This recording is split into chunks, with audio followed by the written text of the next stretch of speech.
한번 따라 하실까요? 생명의 근원인 마음을 지키라. 무엇을 지키라고요? 마음에 뭐가 있습니까? 생명의 근원인. 이러면 제목은 안 잊어버리겠죠. 생명의 근원인 마음을 지키라. 제가 여러분에게 조금은 철학적인 것 같지만 삶 속에서 반드시 질문해야 될 또 질문 하나를 던지고 싶습니다. 그 질문은 뭐냐면, 우리가 존재하잖아요. 우리의 생명이 존재한단 말이죠. 이 존재하는 생명을 존재케 하는 힘은 뭐냐 하는 것이. 말이 좀 어렵습니까?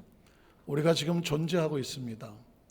우리를 존재케 하는 이 생명이 존재돼야 하는데, 존재케 하는 그 힘은 무엇일까 하는 것입니다. 왜냐하면 생명은 가만히 있다고 유지되지 않습니다. 생명 하나가 유지되려면 끊임없는 힘이 그것을 밀고 나갈 수 있도록 밀어줘야 되는 것이거든요. 그 힘이 없으면 어느 순간에도 털썩 주저앉는 것이 바로 생명입니다. 여러분 혹시 기억하시겠지만은 전 세계 자살률이 가장 높은 나라 중에 하나가 우리나라입니다. 2019년도 통계를 보면 한 해 동안 13,000여 명이 자살을 했습니다. 13,000여 명이. 적어도 한 달에 1,000명 이상이 스스로 목숨을 끊었다는 것입니다. 스스로 목숨을 끊었다는 것은 생명이 더 이상 존재하기를 포기했다는 것입니다. 생명이 무너져 내렸다는 것입니다. 또 다르게 표현을 하면 생명이 존재하고 나가야 되는데 그것을 존재하지 못하도록 그 어떤 억압의 세력과 부정적인 어떤 세력에 의해서 그 생명을 눌러버린 것과 같다는 것입니다. 생명이란 생존 본능에 의해서 밀고 나가야 되는데 그것이 나가지 못하도록 어떤 힘이 눌러버리면 그 생명은 더 이상 존재하지를 못하는 것입니다. 뒤집어 말하면 우리가 살아있다는 것은, 우리의 생명은 우연히 그냥 가만히 있어도 사는 것이 아니라 우리의 생명을 존재케 하는 어떤 더 강한 힘이 우리를 밀고 나가야, 얼마나 많은 것들이 우리 생명을 가로막고 있습니까? 그것을 뚫고 나갈 수 있는 힘을 주어야 우리의 생명은 존재하게 되는 줄로 믿습니다. 우리의 삶의 모든 것들은 그렇습니다. 영과 혼과 육이 힘을 공급받아야 밀고 나가는 것이지, 힘이 공급받지 않으면 영도 무너지고 우리의 심령도 무너지고 육체도 무너질 수밖에 없습니다. 그래서 오늘 성경은 무엇에 관심이 있냐면 생명에 관심이 있습니다. 뭐를 지킬 만한 것보다 더욱더 내 마음을 지켜내라. 왜냐하면 생명의 근원이 어디서부터 나온다? 그 마음에 무엇을 품고 있느냐에서부터 그 공급에 따라 생명이 살기도 하고 죽기도 한다는 것입니다. 우리는 첫 번째로 육체의 생명을 지키려면 우리 두 가지 생명을 생각할 건데요. 첫 번째 생명은 뭐냐면, 육체의 생명을 지키려면 그 육체가 안전할 수 있는 안전한 행동, 안전 수칙을 지켜야 된다는 것입니다. 한번 따라 하실까요? 육체의 생명을 지키려면 안전한 행동, 안전한 수칙을 지켜야 된다. 예를 들면 아주 좋은 차가 있다고 하십시다. 그러면 그 차가 아무리 좋은 게 하나 있다고 할지라도 차에 대해서 전혀 알지 못합니다. 차를 어떻게 움직일지도 모르고 운행하는 방법도 모르고 어떻게 관리할 줄도 모릅니다. 그러면 그 차는 움직입니까? 못 움직입니까? 전혀 움직이지 못합니다. 나하고 아무런 상관이 없습니다. 혹시 나는 아직도 장롱면허다, 장롱면허, 여기저기 손 들고 계시는데 희망은 있습니다. 저도 7년 동안 장롱면허였습니다.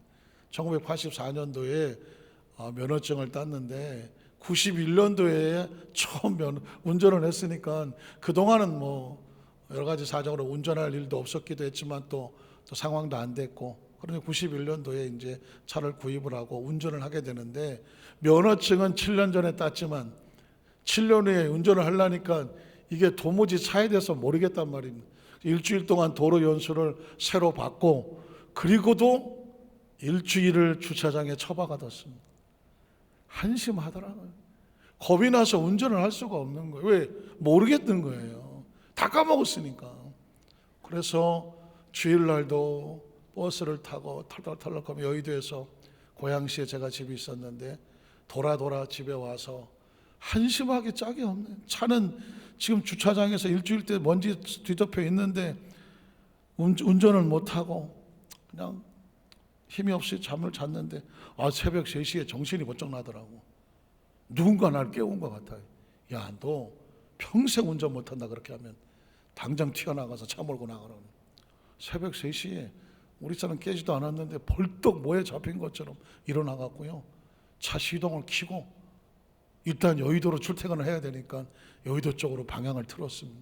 가는 날이 장날이라고 안개가 새벽부터 확 꼈는데 이거 아무것도 안 보이는데 마침 앞차가 하나 헤드라이트 라이트를 켜고 그냥 그것만 쳐다보고 가는 것입니다. 저는 백밀러도 못 보고 사이드 미러도 못 봅니다. 오로지 앞으로만 가는 것입니다. 어떻게 해서 행주대교를 넘고 88 고속도로를 딱 타니까 살 것 같네요. 좌우에 차가 하나도 없네. 거기서 난생 처음 사이드 미러, 요 사이에 무슨 일이 생길까 봐 핸들을 놓치면 앞을 전방 주셔 눈을 못 떼겠더라고요. 첫날 기억을 내가 잊어버리지도 않아. 막 처음 사이드 미러 보고 막 야 대견하다. 야 진짜 내가. 그리고 차선도 싹 바꿔보고 그리고 여의도 앞에 가서 한 바퀴 돌고 내친 김에 그냥 기도원은 또 가야 되니까요. 오산리 기도원으로 방향을 바꿔갖고 조금 자신이 붙어서 기도원까지 갔다가 정문 앞에 찍고 집에 돌아와서 한 5시인가 6시 됐나 봐요. 차를 주차시켜 놓고 마치 아무 일도 없었던 것처럼 잠을 푹 잤죠. 그 밤을 잊어서는 안 되는, 새벽을 잊어서 안 되는 이유가 뭐냐면 그랬기 때문에 지금까지 운전하는 거예요. 내가 막 그때 나 운전 못해 했으면 지금까지 못했을 거예요. 제가 무슨 말씀을 드리냐면 오늘 저와 여러분에게 하나님께서 차와는 비교할 수 없는 육체라고 하는 엄청난 축복을 줬습니다. 그런데 육체를 가지고 삶을 살아가는데 여러분 이 육체는 그냥 마음 놓고 살아가는 게 아닙니다. 차 하나를 움직이려도요 시동 킬 줄 알아야 되죠. 악셀 브레이크 이거 나가고 서는 거 알아야 되죠. 차선 움직일 줄 알아야 되죠. 차 속도 따라잡을 줄 알아야 되죠. 옆에 차선 바꾸려면 그 방향 지시등하고 적당히 할 줄 알아야 되죠. 여러분 이 차 하나 움직이기 결코 쉽지 않습니다. 노란색, 빨간색, 파란색 구분할 줄 알아야 되죠. 법규도 알아야 되죠. 이 모든 것이 종합적으로 움직여질 때 차가 움직여지고 안전해지는 것입니다. 그거에 대한 것을 전혀 모르고 차 끌고 나가면 여러분 어제 뉴스 보셨습니까? 고등학생들인가요? 차를 뭐 훔쳐 탔는지 누구 차를 탔는지 끌고 나가서 사고를 냈는데 경찰이 과속하고 하는 사이에 뭐 대형 사고가 나지 않았습니까? 그래 놓고는 경찰이 너무 심하게 무슨 어떻게 했다 뭐 이런 식으로 서로 옥신객신을 하더라고요. 그러나 보십시오. 차를 운전할 줄 모르는 사람이 나가서 운전하면 사고는 나게 되어 있습니다. 마찬가지입니다. 육체를 가지고 살아가면서 어떻게 육체를 가지고 써야 될 줄을 모르고 그냥 감정과 기분대로 남의 하는 대로 그냥 육체를 가졌으니까 본능적으로 살아간다고 하면 이것처럼 허무하고 위험한 일은 없다는 것입니다. 우리는 무슨 관심을 갖냐면 그러면 하나님은 우리가 육체를 가지고 어떻게 살아가기를 원하는 안전한 수칙을 주셨을까? 이것에 관심을 갖는 것이죠. 그러다가 보니까 성경에 출애굽기 20장을 발견합니다. 20장의 12절로 17절에 보면 내 부모를 공경하라는, 이거 어디서 나오는 것입니까? 십계명에서 나오는. 출애굽기 20장 그러면 십계명입니다. 내용을 잘 몰라도 누군가 출애굽기 20장 어디서 뭐 나와? 십계명입니다. 십계명이 어디서 나오지? 출애굽기 20장입니다. 네 부모를 공경하라는 몇 계명입니까? 몇 번째 계명입니까? 5계명이죠. 제가 앞에 4개를 뚝 자르고 5계명에 들어간 이유는 뭐냐면 1부터 4는 대신 계명, 하나님을 향한 계명입니다. 5번째부터 10번째까지는 대인 계명, 사람들의 관계 속에서 벌어지는 그런 과명입니다. 자, 그런데 이 5번째 계명에 내 부모를 공경하라? 그러면 어떻게 될까요? 내 하나님 야훼가 내게 준 땅에서 무엇이 깁니까? 내 생명이 길다고 말하고 있습니다. 다른 성경 신명기에 보면 내가 내 부모를 공경하면 내가 땅에서 잘 되고 장수하리라는 말이 나옵니다. 그러니까 부모를 공경한다는 것은요 무슨 효요 도덕이요 어떤 자식된 도리요 이 차원을 넘어서서 아주 원색적으로 얘기하면 네가 부모를 공경하면 네 생명이 안전하다는 것입니다. 네 생명이 안전하고 그리고 네가 복되고 내 날이 긴다라고 말씀하고 있습니다. 그러니까 부모를 공경한다는 이야기는 생명의 안전과 기본적으로 연결되어 있다는 사실이죠. 여기서 여러분 꼭 기억하실 것은 뭐냐면 이 십계명은요, 누구를 위해서 준 것 같습니까? 나를 위해서 줬다는 사실을 기억하셔야 돼요. 이 계명은 거추장스럽게 뭐 이런 거 갖다가 신앙생활이 힘들게 만들어놨어 혹시 생각하십니까? 가만히 생각해 보면 이 계명은 육체를 가지고 땅을 이 세상에 살아가는 사람에게 안전하고 평안하고 날수가 긴 방법을 가르쳐주고 있는 것입니다. 그 다음 절을 보면 살인하지 말라는, 왜 뜬금없이 살인하지 말라는 단어가 나올까? 이것은 살인하지 않음으로 인하여 네 생명이 안전하리라는 것입니다. 물론 사회 속에서 남의 생명을 끊고 자기가 안전할 수는 없겠죠. 그러나 예수의 복음에 가보면 좀 더 깊이 들어가서 뭐라고 말하냐면 형제를 향하여 미워하거나 원망하거나 욕하거나 다투거나 싸우거나 분노하거나 적개심을 갖거나 사의를 품거나 상대의 모욕을 주고 공격하거나 이 모든 것은 이미 너희 속에 그 사람에 대해서 살인한 자다라는 표현을 갖습니다. 제가 앞에 언급했던 이 모든 것들은 결국 다 누구에게 돌아옵니까? 나에게 돌아오는 것이니 꼭 기억하셔야 됩니다. 순간 화가 나고 속이 상하고 그래서 뭐 할 말 못할 말 튀어나가고 어떤 행동을 하고 감정과 분노를 가슴에 새겨놓잖아요. 이 모든 것은 결국 누구에게 돌아오느냐? 자신에게 돌아옵니다. 존스 홉킨스라는 미국의 유명한 의과대학의 중풍병으로 어려움을 당하시는 분들을 통계해 보면 다 그런 건 아니지만 거의 80% 이상은 마음의 분노입니다. 마음의 분노. 마음이 올그라들어서 죽여버릴 거야 내가 반드시 하고 마음이 오그라붙었는데 손발이 오그라붙었다는 것입니다.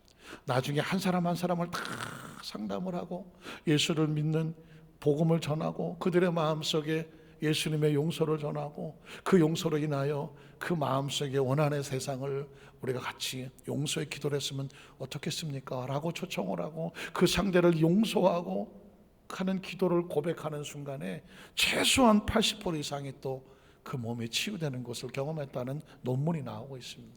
이 이야기는 뭐냐면 미움과 원망은 상대를 공격해서 저게 죽었으면 좋겠는데 저게 안 죽고 누가 죽어요? 내가 죽는다니까. 그래서 성경은 살인하지 말아라, 미움을 가슴에 품지도 말아라. 왜냐하면 그래야 네 생명이 안전하다는 것입니다. 그 다음 절을 보면 간음하지 말라는 겁니다. 정상적인 관계를 넘어서서 다른 어떤 행동에 하지를 말하는, 사실 이 시대를 살아가면서 이 계명으로부터 자유로울 사람은 아무도 없습니다. 왜냐하면 어떤 관계를 하지 않았다고 해서 간음하지 않은 것은 아니거든요. 누군가 서로를 향해서 음력을 품으면 복음서에는 뭐라고 말하냐면 너도 간음한 자와 같다라고 말하고 있습니다. 이야기는 뭐냐면 정상적인 관계를 넘어서는 어떤 것들은 어떻게 보면 그것이 어떤 나에게 만족을 주고 어떤 내 기분에 쾌락을 주는 것 같을지 모르지만 그것이 결국 내 영혼을 상처 입히고 뿐만 아니라 내 육체를 병들게 한다는 것입니다. 어떤 사람이 차를 새로 구입을 합니다. 차를 새로 구입을 하면 닦고 뭐 덮고 그냥 뭐 조금만 뭐가 묻어도 그냥 어떻게든지 그냥 깨끗하게 하려고 애를 씁니다. 혹시라도 주차장에서 누군가 나와서 차를 막 새벽부터 닦고 앉았으면 그 차는 새 차입니다. 안 봐도 비디오예요. 우리도 다 해봤어. 그러나 좀 되면 뭐가 묻든지 그래도 좀 냅둬, 나중에 뭐 세차하고. 오늘 세차 안 해? 아니야, 오늘 비와 내일 할 거야.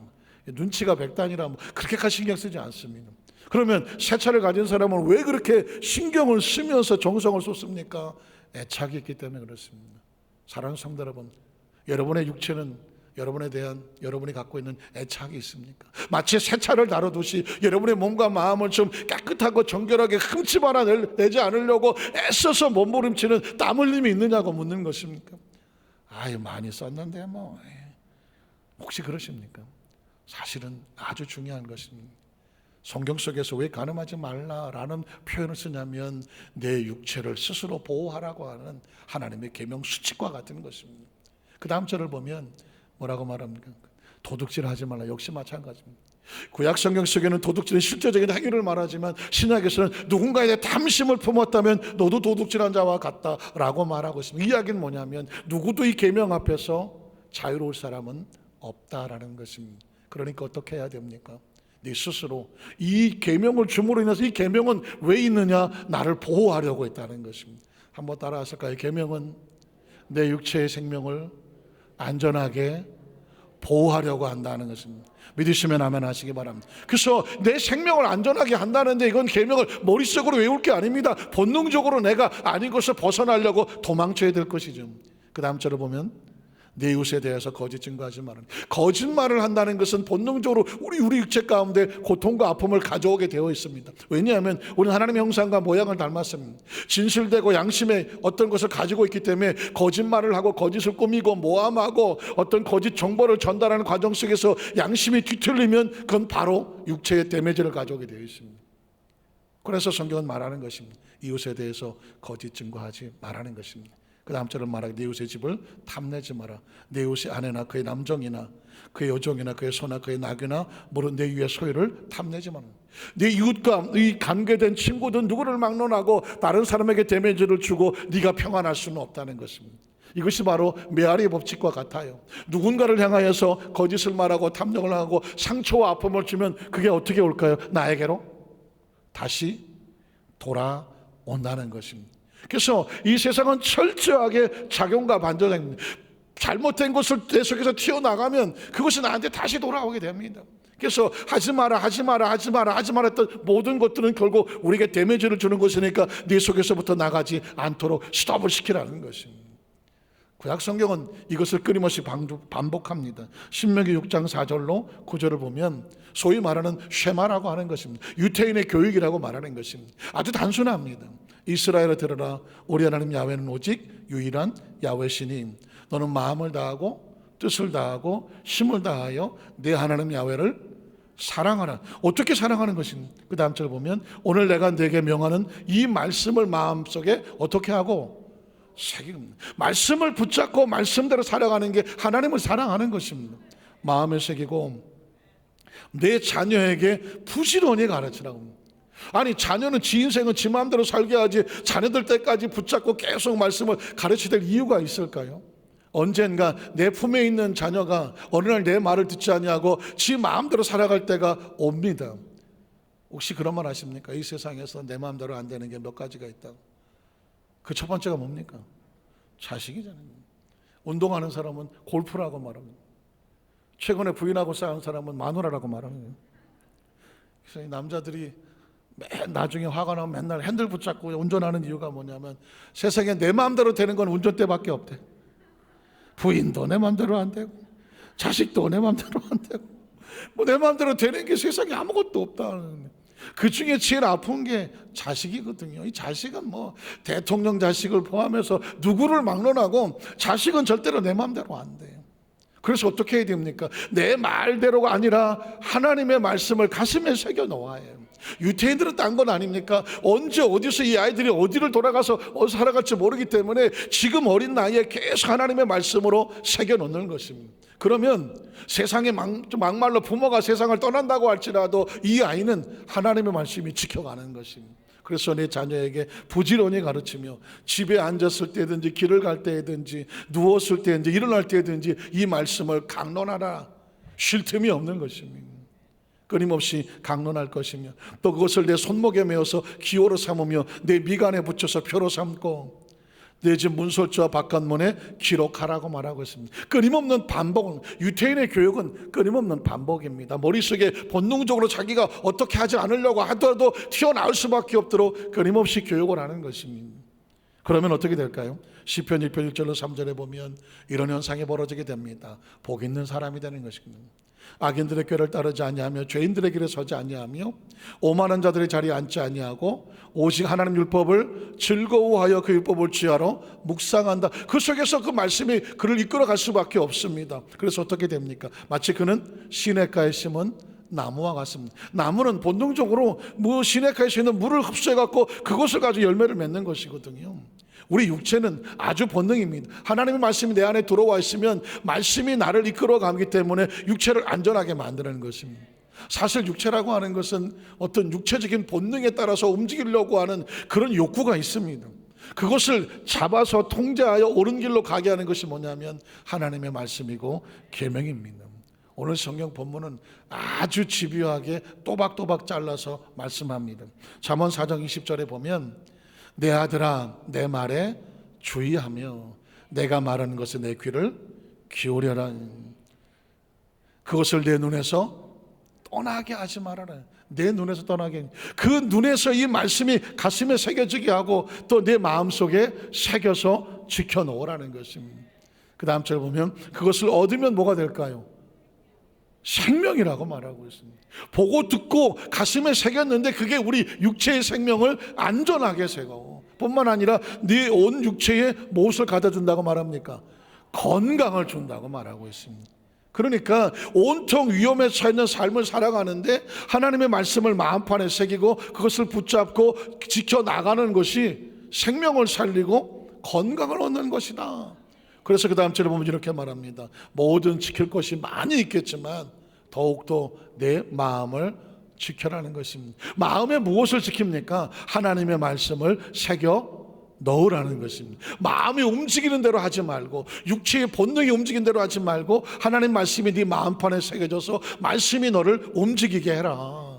이게 생명의 근원이 이에서 난다는 것입니다. 그럼 그 다음에 좀 더 구체적인 행동이 나오는데, 구부러진 말을 내 입에서 버리며 삐뚤어진 말을 내 입술에서 멀리하라는. 왜 그럴까요? 말이 씨가 되기 때문에 그렇습니다. 구부러진 말, 삐뚤어진 말이 내 입에서 나가는 순간에 여러분 그 말은 바로 나에게 영향을 미칩니다. 언어학자들은 뭐라고 주장하냐면, 인간이 뇌가 입술을 주장하는 것이 아니라 입술이 뇌를 주장한다고 말하고 있습니다. 입술이 말을 하게 되면 뇌는 그 입술의 말한 대로 판단한다는 것입니다. 예를 들어서 너 죽어 이렇게 말합니다. 그러면 내 의도는 뭘까요? 너 죽어라고 말하는 것이지만, 그러나 언어는, 뇌는 어떻게 인식하느냐 하면 주어를 인식하지 않아요. 동사와 형용사만 인식합니다. 죽어밖에 인식을 안 합니다. 그러니까 입에서 죽어란 말이 나오면 뇌는 어떻게 생각하면, 아, 나 죽는구나. 너 죽으라고 너 죽어 그랬는데 알고 보면 내 몸이 죽을 준비를 하는 것은 뭐냐? 뇌는 죽음을 받아들였기 때문에 그렇다는 것입니다. 그래서 구부러진 말, 비뚤어진 말을 절대 하지 말라는 얘기는 4차원의 영성과도 같습니다. 입술의 고백은 절대로 창조적이어야 돼요. 긍정적이어야 되고요, 아주 부드럽고 따뜻하고 소망적이어야 됩니다. 안 된다, 못한다, 할 수 없다, 부정적으로 뭐 끝났다, 실패했다, 나는 명들었다, 내 인생은 여기서 더 이상 희망이 없다, 이런 얘기들은 구구절절히 자기 자신을 옥매는 것입니다. 가둬두고 무너지게 만드는 것입니다. 그래서 철저하게 크리스찬들은 입술의 고백은 철저하게 긍정적이어야 되고, 철저하게 창조적이 되고요, 철저하게 소망적이어야 됩니다. 할 수 있습니다 하면 됩니다. 해보겠습니다. 예수님 안에서 내게 능력 주셔서 능치 못함이 없습니다. 사랑하는 내 영혼이 잘 될지어다, 범사가 형통할지어다, 강건할지어다. 성경은 계속 우리에게 하나님의 축복을 선포하고 있지 않습니까? 내 입술에 두고 따라하며 고백하라고 하지 않습니까? 이유가 뭔지 아십니까? 그 입술의 고백이 우리의 삶을 이끌어가기 때문에 그렇습니다. 철저하게 아무리 힘들고 어려워도 입술은 지키세요. 입술은 지켜야 돼요. 절대로 비뚤어지거나 혹시라도 남의 험담하는 말이나 부정적인 말이나 비판의 말이나 정죄의 말이나 남의 돌을 던지는 말이나 남을 공격하는 말이나 입에서 나오지 못하게 해야 됩니다. 이유가 뭔지 아십니까? 그건 나를 공격하는 것입니다. 결국 그것이 내 육체를 병들게 하는 것입니다. 그 다음 절을 보면, 내 눈은 바라보며 내 눈꺼풀은 내 앞을 곱게 살펴라. 바라봄의 법칙이라고 말하는, 한번 따라 하실까요? 바라봄의 법칙. 신기하게도 인간은 바라보면 마음이 생깁니다. 그걸 뭐라고 말할까요? 견물생심이라고 말하는 것입니다. 인간의 눈은 무엇을 바라보면 바로 마음속에 그 물건에 대한 마음이 생깁니다. 우린 보통 욕심을 가질 때 아유 견물생심이 하지만 욕심뿐만 아니라 어떤 거든지 마찬가지예요.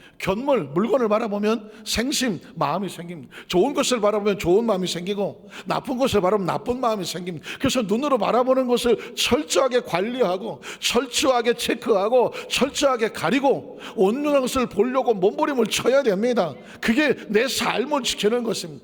그냥 보인다고 보이고 뭐 보여주니까 보고가 아닙니다.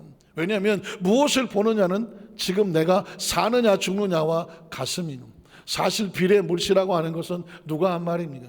공자가 한 말이거든요. 공자라는 사람이 천하를 주유하며 돌아다녀 보니 이 드넓은 중국 땅에 살아가는 그 엄청난 인구가 개판으로 살아가는 것입니다. 도덕도 없고 윤리도 없고 뭐 그냥 나라가 너무 넓고 여러 민족이 섞여 살고, 그러니까 누가 뭐 어떻게 하는 가르쳐주는 사람도 없고 공자가 천하를 주의하다 보니까 큰일 났습니다. 이대로 가면 나라가 안 되네요. 그래서 그가 제자들을 모아놓고 강론을 하기 시작하는 것입니다. 도덕과 윤리를 가르치기 시작하는, 인간이라고 하는 것은 동물과 다른 게 뭐가 있느냐, 예를 있어야 된다, 예가 있어야 된다. 그래서 비례 물시 예가 아니면 보지 마라, 비례 물청 예가 아니면 듣지 마라, 비례 물언 예가 아니면 말하지 마라, 비례 물행 예가 아니면 행동하지 마라. 인간이 동물과 다른 것은 예가 있는 것이다. 서로 피차에 예를 지켜줘라. 군신 사이는 의가 있는 것이고, 부자 사이는 친해야 되는 거, 부부는 유별한 것이고, 삼강 오령 이런 것들이 다 거기서 나오는 겁니다. 어떻게든지 이 중국의 수십억의 인구들을 어떻게 되면 예를 갖추는 민족으로 만들까, 그 몸부림쳤던 사람들이 바로 그런 사람들입니다. 그 많은 것이 유교고 그 많은 것들이 영향을 우리 한국에 미치지 않았습니다. 중국 드라마나 영화를 보면 예를 갖추려고 얼마나 상하 친구 간에도 항상 상대방의 마음을 만지려고 애를 씁니다. 사랑하는 성도들은 마찬가지입니다. 크리스천도 마찬가지죠. 크리스천은 더더욱 서로 피차 간에 예를 갖춰줘야 되는 사람이라서, 그 예는 어디서 나오느냐, 좋은 것을 보고 좋은 것을 듣고 좋은 것을 마음판에 새겨야 예가 나오는 것입니다. 그 다음 절은 뭐라고 나눴나요? 그 다음 절에 보면 내 발이 행할 길을 평탄하게 하며 내 모든 길을 든든히 하라. 참 신기한 것은 뭐냐면, 내가 가고 싶다고 내 발을 가놓으면 잘못된 발이 있으면 내 육체가 위험하다는 것입니다. 내가 온전한 발을 선택하고 가야 내 육체가 안전하지, 내가 만약에 가고 싶다고 내 발이 절벽 끝에 가서 서 있으면 발이 간 거지만 누가 위험합니까? 내 생명이 안전하지 못한 것입니다. 그래서 성경은 철저하게 네가 행동할 때 가는 발걸음, 네 장소를 선별해서 지켜야 된다라고 말하고 있습니다. 네 발이 안전해야 온몸이 안전하다는 것입니다. 그 다음 절은 이렇게 말합니다. 좌로나 우로나 치우치지 말고 내 발을 악에서 떠나가게 하라는 것입니다. 차 하나를 붙잡고도요, 그걸 안전하게 하기 위해서는 많은 것들이 필요합니다. 지켜줘야 안전합니다. 마찬가지입니다. 지난 삶 동안 육체를 가지고 어떻게 살아오셨습니까? 육체는 반드시 관리되어야 되고요, 생명의 원칙과 수칙이 있어야 됩니다. 그래야 이 육체가 안전해질 수 있는, 성경은 한마디로 말하면 생명수칙입니다. 생명수칙. 육체를 어떻게 안전하게 갈 수 있을까? 왜? 이 생명은 누가 주셨습니까? 하나님이 주신 것입니다. 하나님께서는 우리의 생명을 가지고 이 땅에서 영혼이 잘됨과 같이 범사하며 생명을 때 강건하게 살기를 원하시기 때문에 그렇습니다. 그러면 두 번째 또 하나의 생명은 뭘까요?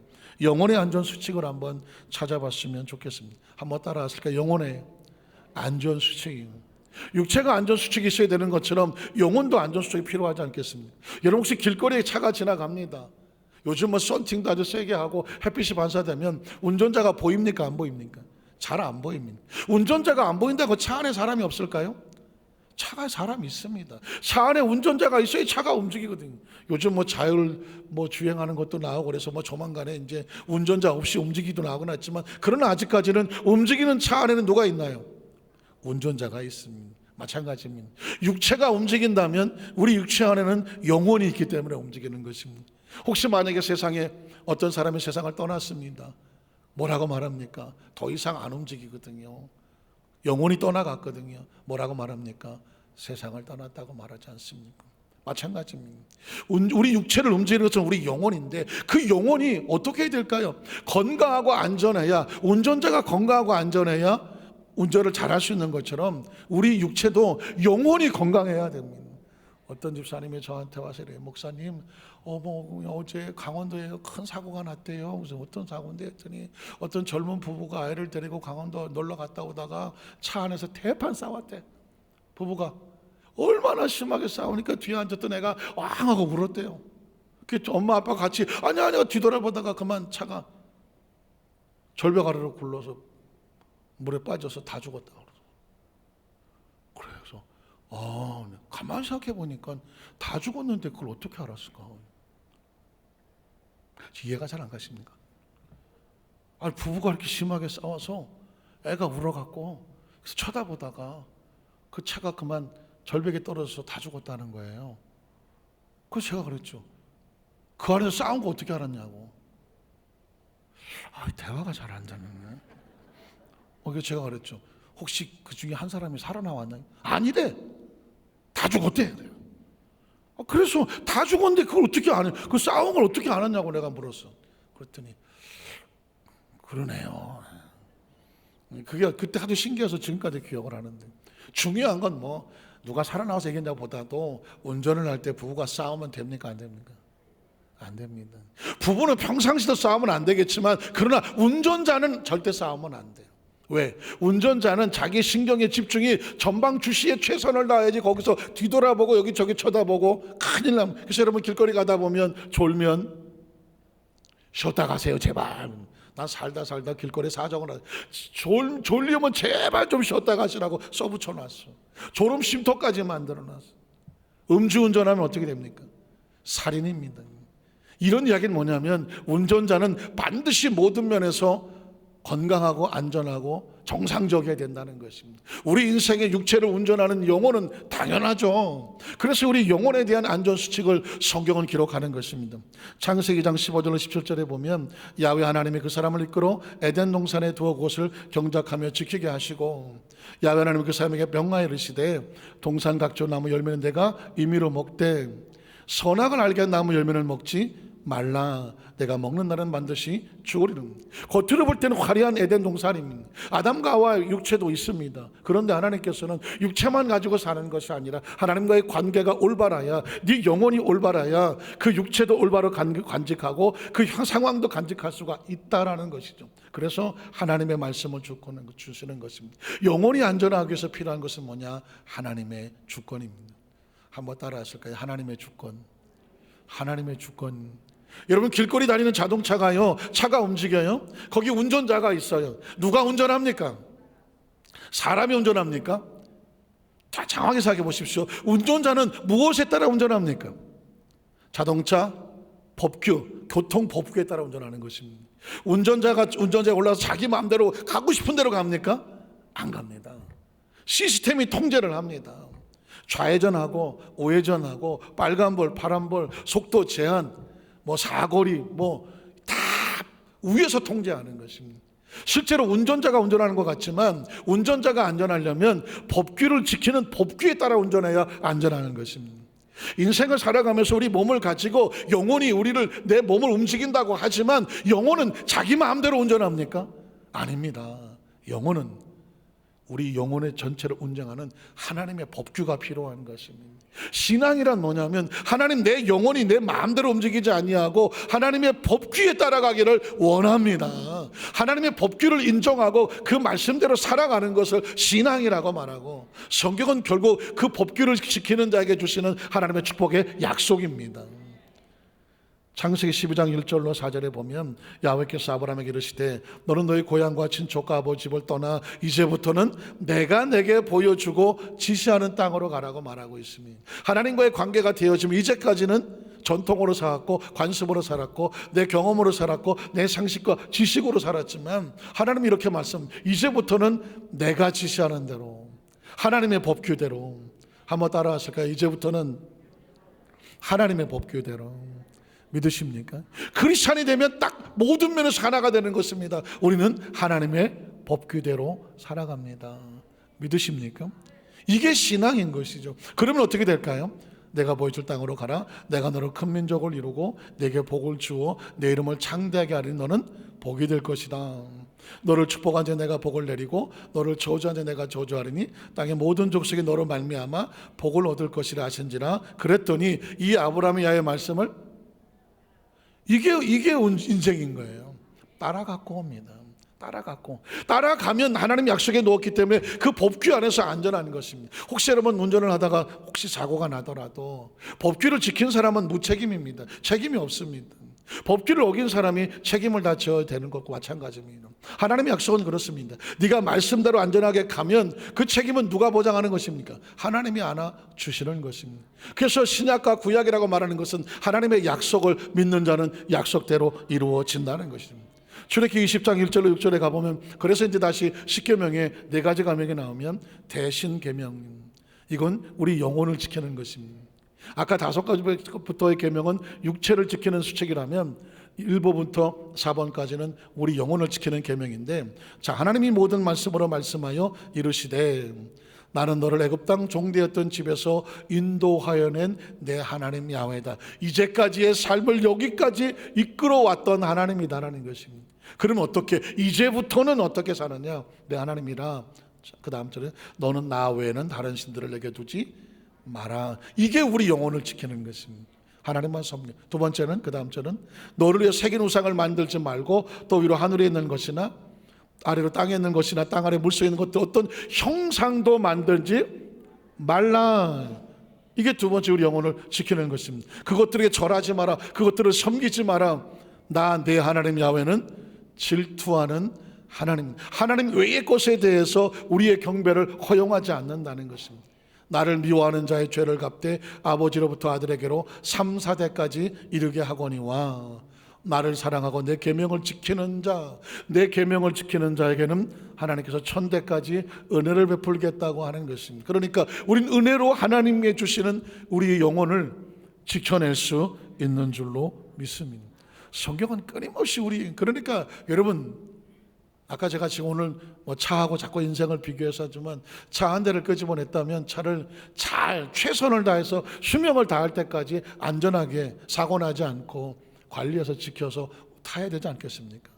마치 인생은 차를 타는 것 같다는 생각이 들어서 제가 하는 것입니다. 저와 여러분은 육체를 가지고 이 세상에 태어나서 각자 수명이 다 있지 않습니까? 그럼 안전하게 건강하게 잘 유지하면서 이 차를 통하여서 우리 육체를 가지고 하나님께서 원하시는 그 각자의 모든 사명을 다 이루고 하나님 앞에 서야 되지 않겠습니까?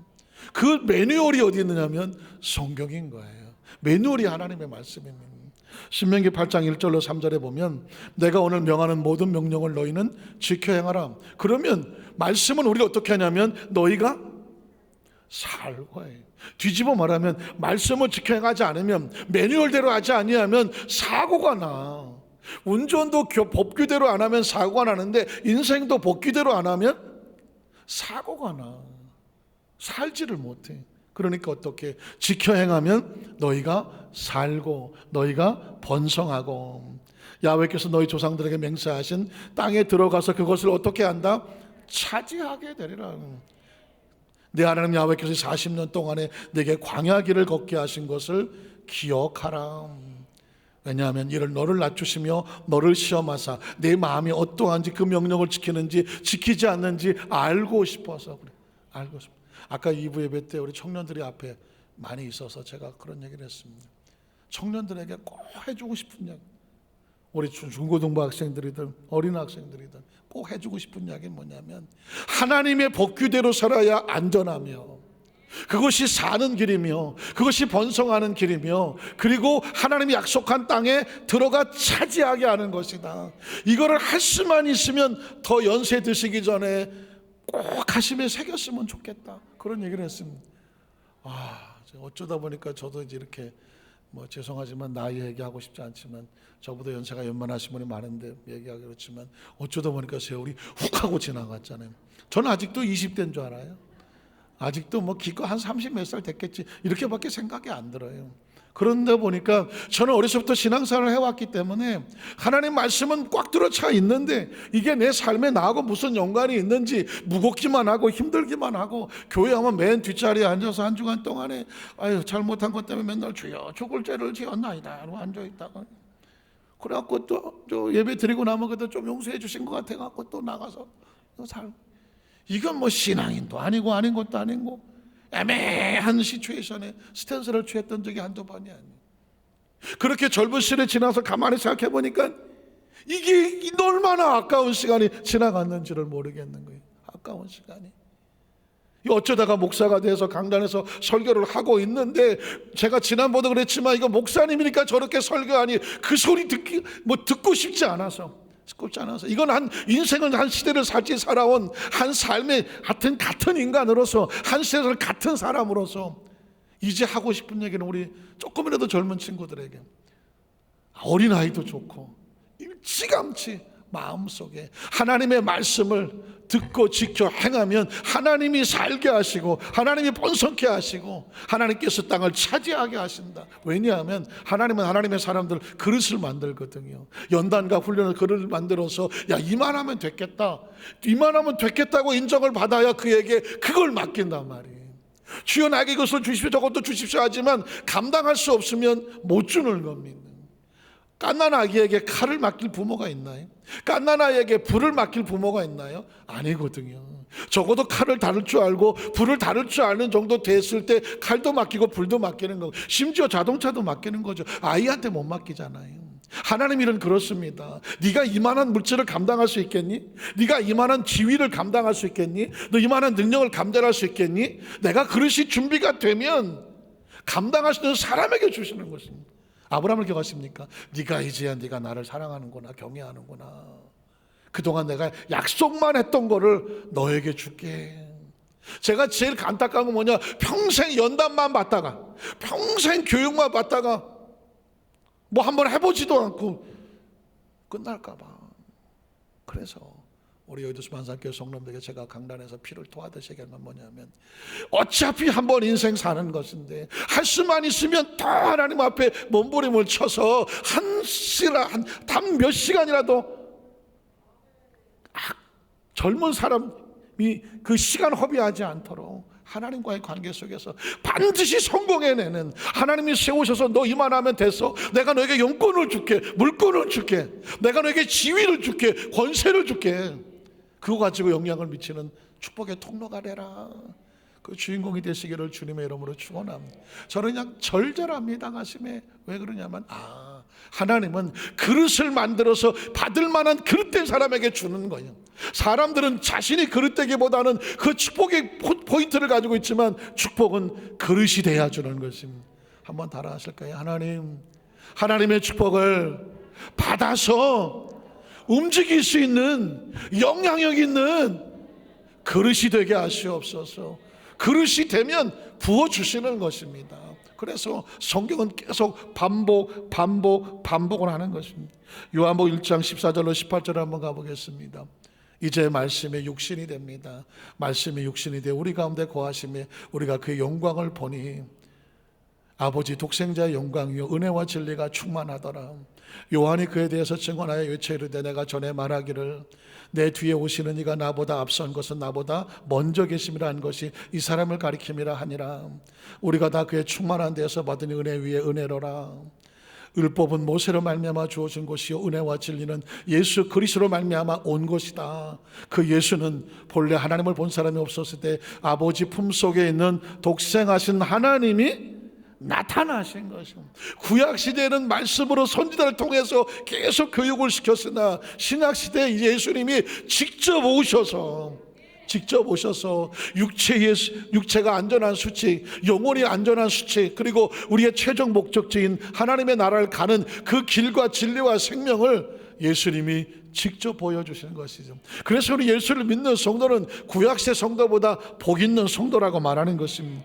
요한복음 3장 17절로 18절은 그래서 예수가 구원자인 것이죠. 하나님이 그 아들을 세상에 보내신 것은 세상을 심판하려 하심이 아니요 그로 말미암아 세상에 구원을 받게 하려 하심이라. 그를 믿는 자는 심판을 받지 아니하는 것이요 믿지 아니하는 자는 하나님의 독생자 이름을 믿지 아니함으로 벌써 심판을 받은 것이다. 예수님을 구주로 믿으시면 아멘 하시고, 예수를 구주로 믿으면요 우리 안에 새로운 운전자가 생깁니다. 새로운 운전자, 그분이 누구냐면 하나님의 영이죠. 요한복음 14장 10절에 보니까 내가 아버지 안에 거하고 아버지는 내 안에 계신 것을 내가 믿지 아니하느냐. 예수님이 움직이는데요 예수님이 이렇게 말합니다. 이건 내가 움직이는 거 아니야. 내 안에 누가 계신다? 아버지가 계신다, 하나님 성령 계신다라고 말하는 것입니다. 예수님조차도 자기가 주인인 것을 고백하지 않습니다. 내 안에 하나님 아버지가 계신다. 그 얘기는 뭐냐면 저와 여러분 이 땅의 삶을 살아가는 상황 속에서도 우리가 사는 게 아닌 거예요. 하나님의 영이 우리를 운전하여 이끌어가고 계시는 것입니다. 제가 아까 차를 얘기했잖아요. 길거리 다니는 차 지가 돌아다니는 거 하나도 없습니다. 그 안에 운전자가 끌고 가는 것입니다. 운전자는 지 마음대로 운전하는 사람 아무도 없습니다. 법규와 규정 안에서 그것을 지켜가면서 가면 안전하게 되는 것입니다. 그거를 어기는 순간 사고가 나는 것이죠. 말씀을 정리하기를 원합니다. 이제는 조금 더 깊이 봤으면 좋겠습니다. 인생은 육체가 다는 아닙니다. 인생은 영혼이 다가 아닙니다. 육체가 안전하려면, 영혼이 안전하려면 그 안에 하나님의 말씀과 법규가 끌고 가야 됩니다. 그것을 이끌어 가시는 분이 성령님이라고 하시는 것입니다. 저와 여러분이 성령님이 이끌어 가시는 것을 아주 다행으로 하십시오. 최고의 축복으로 하십시오. 제가 조만간에 한번 가고 싶은 데가 있는데요, 경기도 광주 태촌이라는 것입니다. 거기 먼저 있던 교회에서 그 침례 장소, 수련회 장소 찾으러 갔다가 한 갈비집에 들어갔다가 제가 한번 말씀드렸지 않습니까? 그 식당 주인이 한 50대 된 여자 사장님인데, 대화 중에 느끼는 건데 뭐라고 말하냐면, 자기는 손님이 들어오면 같이 따라오는 귀신도 보인다. 만만치 않은 사람을 만났어요. 왜냐면 벌써 제가 느꼈거든요. 저는 제 눈에 신기가 보입니다. 그래서 혹시 목사님 저 신기 있을까요? 개인적으로 찾아오십시오. 공개적으로 힘들어. 찾아오십시오. 그러면 눈을 보면 그 사람 속에 신기가 보입니다. 딱 보니까 식당 주인이 신기가 있었어요. 제 주위에서 계속 장로님 세 분하고 가서 갈비를 먹으려고 앉았는데 주위에서 뱅뱅 돌아. 그래서 제가 그랬어요. 사장님 일로 오세요. 그랬더니 네, 제가 그거 드릴게요. 얼굴에 부처가 딱 앉아 있어요. 그래서 제가 그랬죠. 사장님 얼굴에 왜 부처가 보여요? 그랬더니 어떻게 하셨어요? 우리 집안이 대대로 불교고요. 우리 할머니는 아주 보살이에요. 그래서 아니 보여요. 내친 김에 사장님 왜 눈에 눈물이 가득해요? 그랬더니 제가 최근에 여러 가지 힘든 일을 겹쳐 만나서요. 사장님 내가 눈에 신기가 보이는데 뭐가 보여요? 그랬더니 하는 말이 어떻게 하셨어요? 저는 우리 가게에 손님이 들어오면 손님을 따라온 귀신이 보인대. 귀신이 보인대. 저하고 장로님 들어갔을 때 목사님 줄 알았대. 귀신이 안 따라 들어오더래. 나 만만하지 않더라고. 앉으시라고. 그래서 복음을 선포하고 예수 믿으라고. 그렇지 않아도 동네 교회 갔었대. 근데 자기가 엮여 있는 이것을 이겨낼 힘을 주지를 않더래.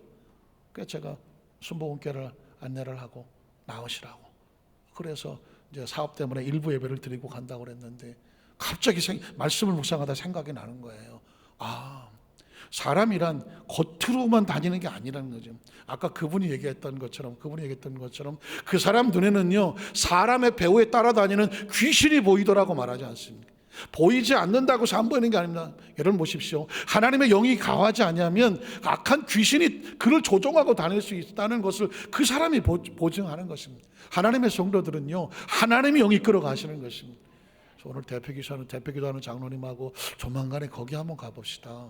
그분이 지금 그 자리에 계속 장사를 하는지 아니면 그 이후에 어떻게 됐는지 좀 확인을 하려는데 장로님이 갈비를 사줘야 되는데 아닌가? 아니 한번 가보고 싶어요. 왜냐하면 그 귀신이 눈에 보이는 사람이 그렇게 흔하지는 않아요. 제가 말씀을 정리한다고 그랬죠. 자, 저와 여러분은 하나님의 성령이 함께하는 사람입니다. 꼭 기억하여 주십시오. 말씀을 새겨 붙잡고 가면 성령님이 끌어가십니다. 이 성령 안에서 늘 평안하시고 승리하시기를 주님의 이름으로 축복합니다. 기도하겠습니다. 하나님 아버지 감사합니다.